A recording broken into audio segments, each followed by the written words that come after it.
Good evening from Roadracing Lounge, episode 8 tonight, right? Episode 8. Yes. Dragon, I really appreciate all the support from Dragon Productions on episode 8 of Roadracing Lounge 3.0. Want to thank some sponsors before we start the video. Scott's World of Wheels. Want to thank Arai Helmets. Also want to thank Road Racing World Magazine, John Ulrich, Chris Ulrich, Natalie Ulrich. Thank you all for the great support. Also want to thank Sprocket Speed Shop. Appreciate what all the crew does down there. And everybody's having a good time. And also want to introduce our guest for the night.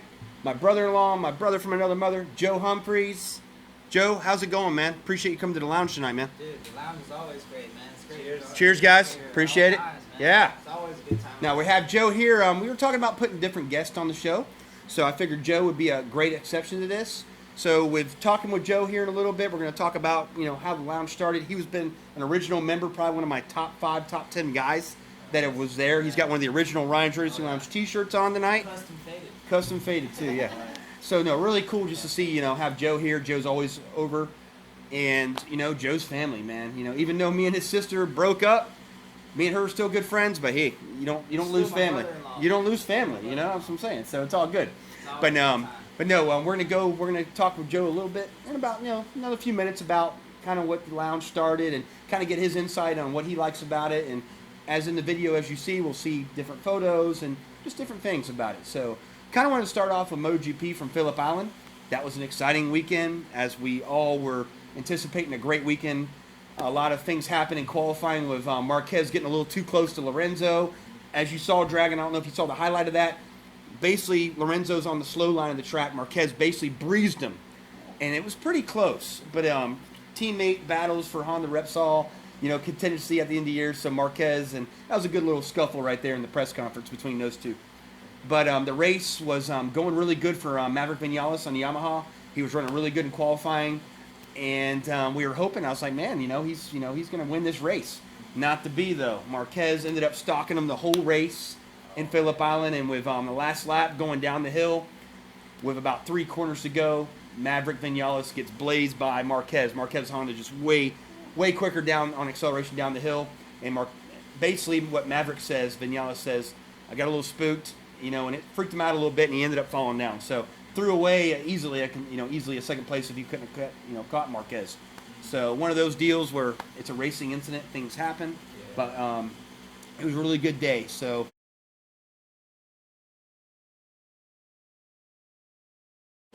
anyway, Marc Marquez wins the race for Team Repsol Honda. Second place was Cal Crutchlow on his Honda, and then you had what was his name? Come on. Jack Miller, baby. Jack Miller in third place. The Aussie gets a third place at his home GP. So it was really cool to see all that go down, and what a great race that was. World Superbike was exciting as well. Jonathan Ray on the Kawasaki was just amazing, going through what he needed to do. He's already the 5-time World Superbike champion now, and ended up, him and Bautista, I believe, split wins for the double this weekend. So really cool to see the Under the Lights race. And really cool to see Jonathan Ray, and Team Kawasaki wins the Manufacturers Championship. So that was really cool to see Team Green get it. Yeah.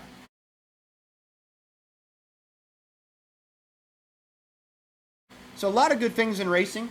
As we talked about last episode in 7, we talked a little bit about Daytona, and kind of in Joe, we could actually elaborate a little bit here. But Joe, what do you mostly like about RRL, man? I mean, you've been a member here since 2015. That's when me and him met. I love hearing his story because my story's almost the same, but he always puts. It could have been 14, yeah. He puts a little flair on things. So yeah, Joe is that's just the way it is, So yeah, good stuff, man. So what do you like about the lounge, man? And just kind of tell your story about what you think about it. The camera's right there. What's not to like, man? Beer, tunes, bikes. It's great. It's always a good time. It's never a dull moment. I don't care if you're depressed. You come over here, you're going to be happy. And if not, you're going to get happy. It happens like that. It's just how it is, man. It all started out right here in this garage. This is where RL started, in this one little section on this side. Yeah, we actually had just one little section where we're at now. It was one side. I came over, I seen it one time, and then after that, is when you and my sister got together, and y'all went over there to this house. We ended up moving down about 18 houses down in the same neighborhood. It was nice over there. We had a great time all the time. Every Monday, as usual. Thursdays, we'd probably hang out a little bit after bike night. We'd go hang out over there. Man, I don't know, man. I can't really remember most of those nights. I remember the night I got on the dirt bike and popped a wheelie. That was for my 20. That was for my 26th, I think, 27th maybe birthday, 26th or 27th. It was a good birthday. Didn't you have your 30th birthday? We got plowed, bro. Yeah, we had my 30th birthday. That's right. It was my 30th. We got plowed that night. My buddy actually, and what's funny about the story is we actually had my buddy, right when I moved into the house, I had it sitting over here for maybe 2 days, but he had a 2003, or it might have been 04, 05 YZ250 Yamaha 2-stroke dirt bike.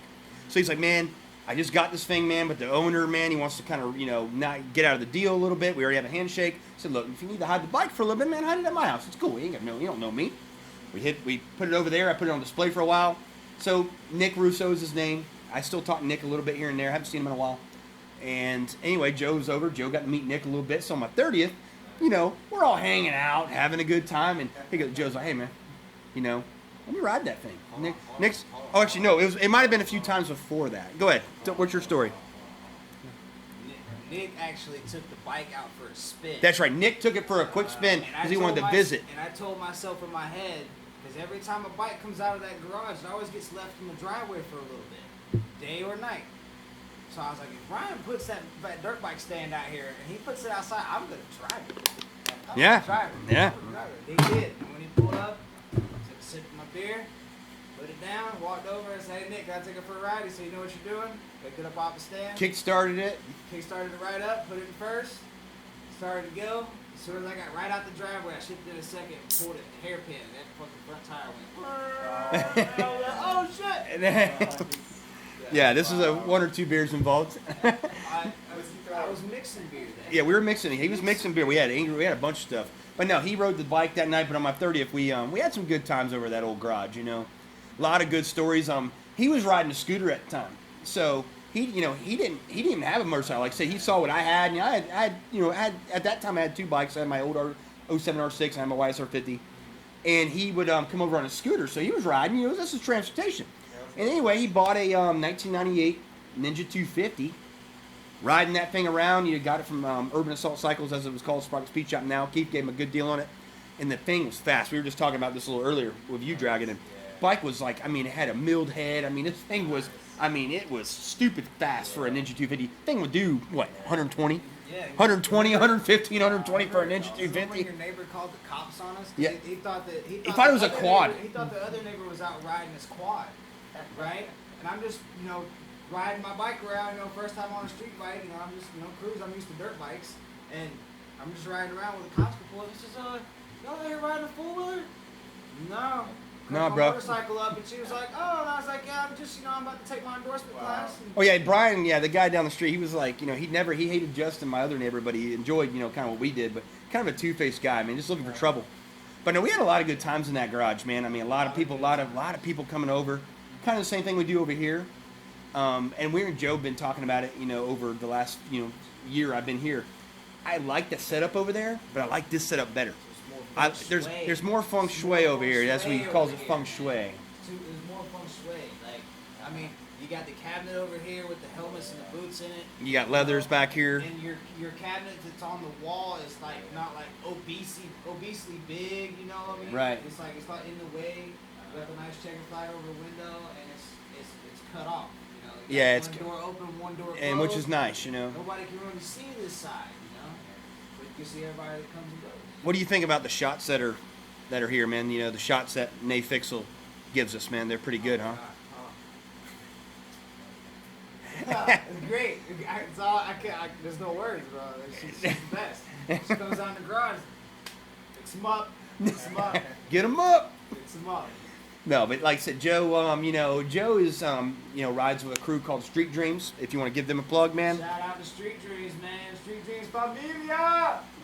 So he rides with the crew right there, and as we'll be putting in the video, some pictures. But Joe, tell the viewers what you just bought, which is really cool for Ryan's Racing Lounge because it is a big part of the garage here. I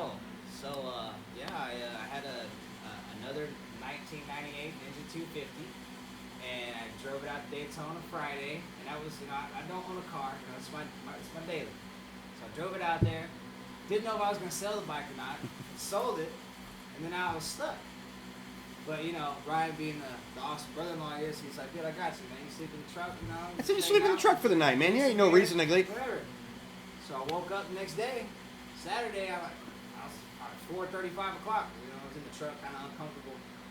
Woke up and I just got on Facebook Marketplace just all day. Yeah, all day. And He's then- asking me questions. What do you think about this one? Yeah. What do you think about this one? I'm like, Every bro, time. pick Every what you time. like, and I'll give it my okay if it's cool. I'm not gonna send him somewhere to get a piece of shit, you know. And then, So I mean, he started and looking. then that one bike popped up, and I was like, oh wow. It's an F2. It reminds me of my 929. I didn't know anything about it. Yeah, he didn't know anything about it. So You I know, turned the phone to him. He says, dude, that's an F2. that's an F2. He said, if you could get that down, man. Yeah, the guy wanted what, He 1,500? wanted 1,500 for it. He said, if you can get that guy down to 1,100, that he'd jump on that, get that. So I called my buddy Tommy, and I was like, look, I can't pay you, but maybe $30 in gas, but I got $1,100. It's to down buy in this bike. it's down in West Palm Beach. Oh yeah, Okeechobee, Florida. Yeah, 2.5 hour ride. Yeah. And we were in a Durango that was pulling a trailer, and the Durango's. Anyways, so shout out my nigga Tommy. Hey, so if you're watching this, bro, I'm sorry. I love you. But you know what it is. But man, we went down there and got this bike, and I remember reading the text message from the guy. It says, "Sorry, man. Seems like you're getting close." It says, "Look for the red mailbox for the Georgia Bulldogs." It said the barn light is on. And I told Mike and Tommy that, and they were like, "Joe, man, this is where you take us to kill us, man." They just told me, man. I was like, "Nah, man. I kind of feel the same way. Like, what's going on here?" So we pull up. And, the photos of the bike were great. Got to the bike and it was just like, whoa. This here, that there. But me and the guy on the phone had already agreed, and Tommy had already agreed. If you were there by midnight that night, $1,100 bucks. $1,100. Wow. Got down there, and I literally walked up to the bike, looked around. The guy walked over, put the key in, and just hit the start button. The bike come right up, and he'd have to hit no throttle or nothing. No nothing. It's bike, yep. No leaks. No, nothing. I mean, there's some surface for us here and there, but that can all be cleaned up. It's beach But bike. there's no leaks, no nothing like that. I mean, the oil cap, the oil cap doesn't screw all the way down on, so it's got a little bit of stain right there. Oh well. But it's nothing serious. No, but I mean, Serious he stuff. brings. What's cool about this, the rest of the story is he brings it to Daytona next day. It's missing a windscreen. It's got tape all over the front. It looks a little haggard. But he's out there riding it. He's. bad. It looked ugly. But anyway, I told him. I said, look, man. I said I'll do what I can. I'll do what I can on my side. And big huge thanks to the Sprocket Speed Shop for helping out with the windscreen and the mirrors and giving us a really good price on that. So appreciate Keith, for hooking us up. So I got a few parts together over the last 2 weeks since Daytona was over the last 2 weeks, and we finally got the mirrors put on there today, which was great. And the bike's really functioning. We got a few other things we want to do with it. But no, man, congrats, bro, on the CBR, man. Happy to see I'm on a 90s iconic bike. And I told him, I said, look, you don't have to bring it. You don't have to take it down to the bare frame and restore it. It's an everyday rider for him. But he's on something that's going to run forever, basically. And you know what? It's cool. And he's back on. The 250's great, but come on, man, it's time to step up and get back on something a little, because he's been there, he's been on a 929, and he's back to a 600, whatever. But he's on something iconic at least.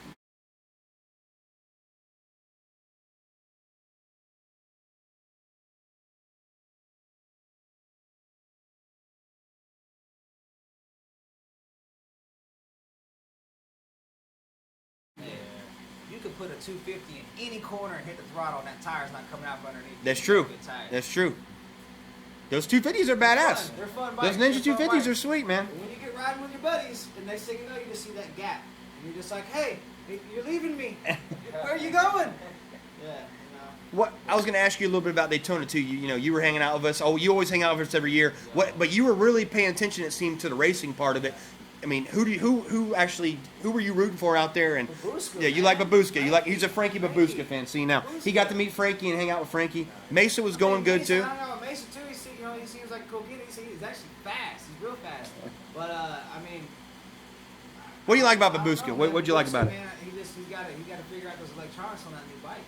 Yeah, New ZX10R was Yeah, he's struggling a little bit with it, but it'll come around. Oh yeah, I mean he stayed up there, he was doing his thing, but you could tell he was figuring the bike out. Oh yeah, you still. know? I mean, Daytona's a hard place to get around I anyways. think if he really wanted it, he could have got second place, but I think he was just feeling the bike, catching the draft, seeing how it was catching, see how it was riding. But Mason, man, that guy's he's like 4 foot nothing, man. He's like a feather on that motorcycle, and it's just he's just gone. He's just gone. Yep, Stefano Mason, man. So yep, see, Macy got fans here, man. Good guy. What's I can't remember his name. Who? The guy that drives the diesel. The Mohawk, Dustin Richards. He's a Dustin Richards fan too. Him and Dustin and a few other people partaked over the weekend. So we had a good time, man. Good time. Yeah. 5 minutes, cool, man. Yep. Go ahead. Here, keep going with Dustin, man. Dustin's a good dude. Yeah, Dustin's a good guy, man. I actually got videos of him on my Instagram. Of him going by, and I'm like, yeah, Mohawk gang, Mohawk. Oh, what'd you think about David Loikitz? David Loikitz, yeah, good guy. Yeah, David's a good dude. Oh, and since we're on the subject, Lisa the Cougar, man. What did you think about Lisa? Well, you got to meet Lisa. I mean, he's met Lisa over the years, but Lisa's good. Lisa's always good people's, man. She's always fun to be around. Oh yeah. She's always Try the Jello shots? Yes, the Jello shots were. Hey, perfect, bro. She left like what? She left 95% like Jim Beam, and 5% Jello. She left like six to 12 of them, and she was like, "Well, I made all of this. Ryan one of them, and nobody's gonna drink." But I was like, "I'm gonna make sure everybody drinks it." Oh yeah, we were sorry. Yeah, we started eating them, man. He's like, "Joe, grab another shot, man. Come on, man." Everybody was like, "Here, take two. Just get rid of them. She wants some gone. She wants some gone." It was a good time. I mean, she's actually got a friend that wants to meet me. She got a friend that wants to meet you? I think, brother, you need to get on that quick. And if you need some help, call your bro. There's only one problem, man. Why's it got to be New Smyrna? New Smyrna ain't that far. No, it ain't. We're only an hour and 20 minutes away. No, not even an hour. It's an hour. I can get there in like 20 minutes. On what? The F2? Yeah. Once we get it running right, man. I get New Smyrna on the 250 in 30 minutes, bro. Here we go. What's Anyway. going on here? You gotta get there, but you gotta be safe. Yeah, you gotta be fine. It Yeah. is being safe. You're talking about a 250 doing 95 miles an hour, and you're going in you're just going. Joe. You know, All right, Joe. We're gonna wrap. We're gonna wrap this up here in a sec, man. We got 3 minutes left. Appreciate all the support. I really appreciate Joe sharing some cool stories with the lounge. Appreciate you, brother, man. Cheers, guys. Thank you for another great episode here, episode 8. As we said, we're kind of getting out of the norm a little bit. We talked a little bit about road racing, but we also want to talk to real people, and Joe is real as they get. And we are going to be doing a Facebook Live video show, so if anybody wants to watch that here in a little bit, it's almost 8 o'clock now, so, as you see this video, check out the Facebook Lounge page. You can see all the after party video we do is on Facebook. It seems like we go on. Last week you took it to 30 minutes. I was like, man, we're gonna keep it at 15. Dragon's like, no, man, I took it to 30, bro. We got all these viewers. We just kept having viewers, so it was cool. So we had a good time. But no, appreciate all the support for Ryan's Racing Lounge 3.0. Episode 8 has been amazing. I want to thank Road Racing World Magazine, also Ryan's Racing Lounge. Want to thank Dragon Productions for all the help. Sprocket Speed Shop, Scott's World of Wheels, Bud Light with. These things are good, aren't they? Well, yeah. Well, I mean, it's the beer of choice here at Ryan's Racing Lounge. Yeah. How can they make it so good and sell it so cheap? Alcohol is just good. Yeah. Alcohol's good, you're right. Yeah. Like Nate said, Joe will drink anything. Joe would drink anything. Hey, as long as it's cold, man, Joe would drink anything. Hell, it might even be hot. I don't know. But yeah, I want to thank everybody for all the great support and keep tuning in and appreciate 30 subscribers I think now, so that's not too bad. 30, yes. 30, I think 30, 31. So, and we're still at the 26. I think we're at 2,680 members. I only need 20 more members, and we'll have a big party for 27 members on Facebook. So hopefully I can grab 20 more people, and I think more people that watch it. But that's a wrap for episode 8 of Ryan's Racing Lounge. Thank you guys from Joe and me, Dragon Productions. Appreciate it, guys. Cheers.